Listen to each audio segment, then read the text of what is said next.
Hi, welcome to Making Joyful Journals. I'm Mana G. Today we're going to be doing a Happy Mail and a new digital kit by Angela at Journal Junction. So first we're going to look at the Happy Mail. We have some, it looks like recipe cards.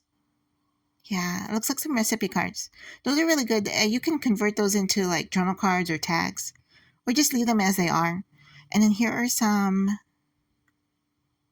looks like thank you cards. And then we have some, it looks like various types of greeting cards, like blank greeting cards. And that's unique because it's a square. And this one's really nice because it's got some embossing on the top page, on the top or front of the card. And then this looks like, oh, this is nice. This looks like it's a lined envelope with some stationery, some type of card. The card is actually pretty thick. These are always good to use in your junk journals to create flips or create pockets. Ooh, now this looks really interesting. This looks like some type of album.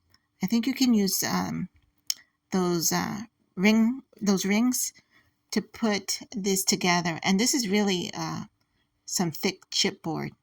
I'll have to see what I can make with that. And then looks like this is some more stationery. Or excuse me, this one I think is a card. Yeah, because it goes with that envelope, it looks like. And then here's some more of these cards. Yeah, these are really nice. And they have good weight to them. Okay, let's see what else is in. Here are the rings. Yeah, these will work just fine for that. Ms. Angie, you're very thoughtful in bringing and having those included. Yeah, that'll make a really nice album of some kind.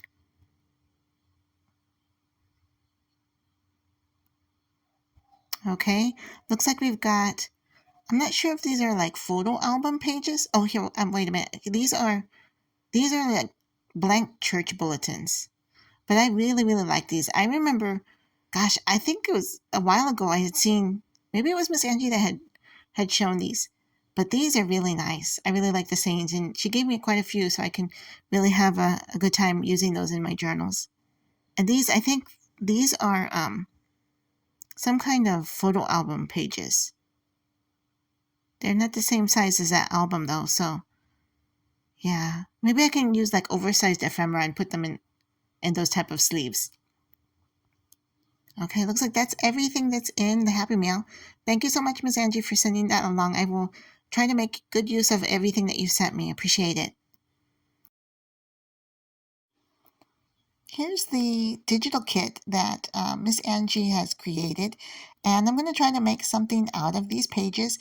Now, she's going to make 3 of these pages available, and I'll put the description in the description box. I'll put the link so you can check them out. And I really like these pages. Now, I made duplicates of some of them because I try to use not only the draft mode but also the automatic mode or the fine print feature. And I have a very elementary or basic printer, but I like using the draft mode because one, it saves ink, and two, it creates kind of a shabby look so that the colors are not so rich. They make it seem like they're already shaded. So that's really nice when you're trying to do like a soft background to a page. And so that's why I attempted to use 2 different styles of printing. Now, if you've never used digital prints before, these are really simple to print. If you can print a photo, then you can print these. And I don't have borderless printing available on my printer. So I'm going to be cutting off the whites off of all of these pages, and they end up being a finished size of approximately 8 by 10. So these are almost like an 8 by 10 photo. And what I like about these digitals is that there's different elements to it. You have a sentiment, you have a little bit of cluster collaging going on in the corner. You also have a nice focal point either on the left or the right side. And then you have the sentiment. And so what I'm going to be making is I'm taking in 9 by 12 envelope. This is an old envelope. You can see it's even starting to discolor. It's so old. And I used an old piece of sheet music and covered the backside of it. And then I took 2 pages, and because I want this to open more or less vertically like a wallet, I took 2 pages, glued them together, and then pasted the entire piece onto the envelope and had to cut off the edges. And then with these edges, I want to use every single piece that I can, all of the different scraps, and try to cover the lip of the envelope. And then I'm going to, and you're going to see me struggle with this a little bit because I put down the first piece and then I realized, well, I'm going to put another piece down, but it's going to be long. It's not going to be long enough. And I thought, oh, okay, I can slide it under. And you're going to see me struggle with the sliding of the one piece of paper to the other because I put the glue down. And then, when you put glue down, it just wants to stick. I mean, that's the whole purpose of it. But I didn't think this through when I was putting that together. But that I really like that blue border, that tile type of border. And so I'm going to make a pocket at the very bottom of this. Yeah, I'm going to make a pocket out of that. And then I'm going to have some extra. So with that extra, I'm going to put that on the little lip of the envelope. And yeah, that's the part where I messed up right here. Yeah, right here. I'm going to say, oh, I'm going to slide it under. It's going to be real easy. Yeah. Okay, that looks good right there. And then here's a mistake. I put the glue.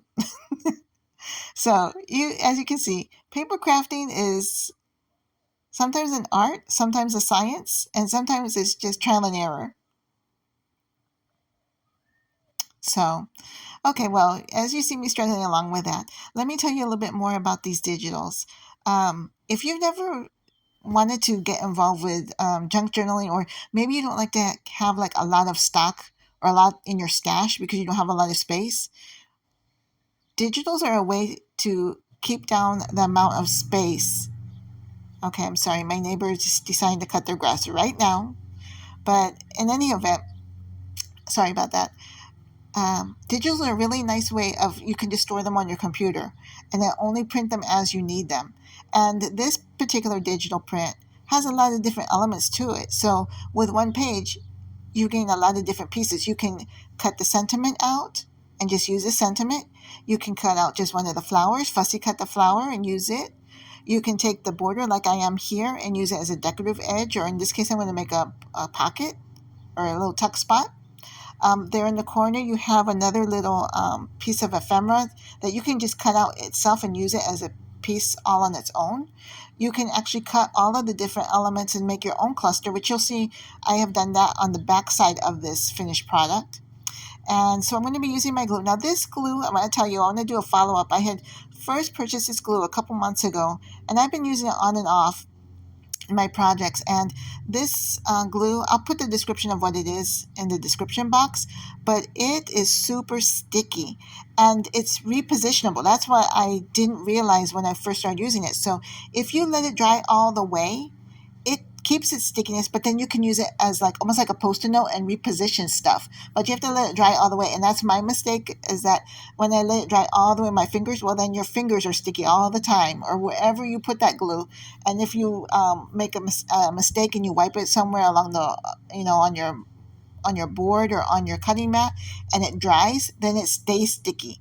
And so what I want to try doing with that is I want to try it with either a toothpick or with a bamboo skewer, and then just dab a little bit of that glue on the tip of it and see if I can make it one of those like wands that you can see at the craft stores that people buy so that you can move tiny pieces of sequins or rhinestones or what have you. I'm going to see if that works for that because it's really sticky glue. Almost, to me, it's almost too sticky. And so here I decided I didn't print this on both sides. I'm just using copyweight paper. So I'm taking the 2 pieces of copyweight paper and gluing them back to back to make this a double-sided piece. Yeah. So I'm thinking I'm going to take this bottom piece. And at first I thought I was going to glue it down somewhere on here, but I decided just to tuck it in that envelope, in that pocket. And this one I'm actually going to turn into a pocket with a flip right there. Yeah, this turned out really nice. My only mistake right here is that I did not wait for the glue to dry, so I started folding it immediately and it wrinkled. That's the only problem when you are in a hurry. So patience is a virtue in this case, and letting the glue dry completely before you start folding it up.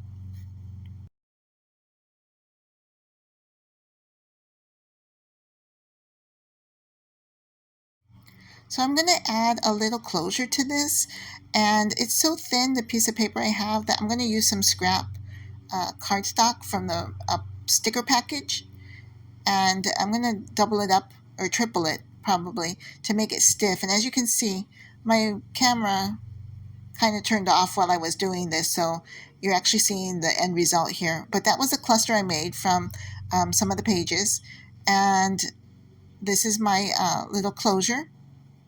And here are my pockets. I made another pocket above so that from the actual envelope itself, I actually took a cutting mat, put it inside the envelope, and then I cut just a portion out so I can have another tuck spot there. And I sewed all the way around this envelope. And here's my little pocket with the flip. And in fact, I had some extra pages, and I went ahead and tucked those inside the top of the envelope here. So I'm really happy with the way that this turned out. I know I ran into a couple of problems, but I really like the outcome. So if you're enjoying this type of collaging or using digital kits, this is a good one. If this is your first time thinking about using one, this is a good one to try out because it automatically has clusters built in the picture itself, so it will keep your project relatively thin. And again, I just use copier weight paper. And so because I have these little pieces of scrap left, I want to try to use as much as possible in this project. I went ahead and made another little pocket there in the corner. Okay, so I'm almost finished with this little pocket, and I'll go ahead and glue this down. And I think I will have used almost every bit of this kit of all the pages that I printed out.